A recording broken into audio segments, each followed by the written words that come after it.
I had the opportunity over the weekend of attending the Presiding Officers and Clerks annual conference, which this year is being held in Sydney.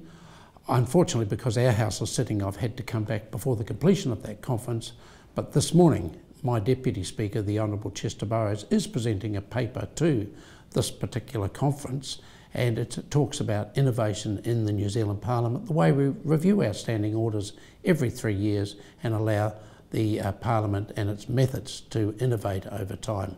I think it will be of interest to many of the other presiding officers at this particular conference. We'll start with question time at 2 o'clock, and then the government legislation is attempts to make good progress on 4 pieces of legislation. The first one being the Outer Space and High Altitude Activities Bill. I've talked of this before. This is now a third and therefore final reading. It's the legislation that will modernise the way we control the airspace above New Zealand, recognise the development of that very New Zealand and significant company now, Rocket Lab.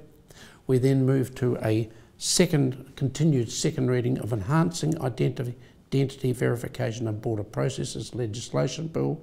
This is legislation about getting the better sharing of information amongst government agencies to get better processes for passport issuing.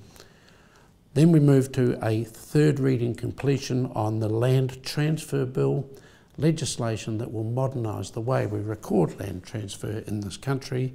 And then, if time permits, a new piece of legislation, a first reading, in the name of the Honourable Dr Nick Smith, Residential Tenancies Amendment Bill.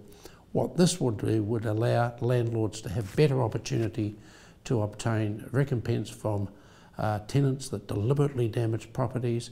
There was also some methods by which methamphetamine clearance is covered within this legislation. So a busy day for the government as we resume this parliamentary week, the last one before we break for the fortnight coinciding with school holidays.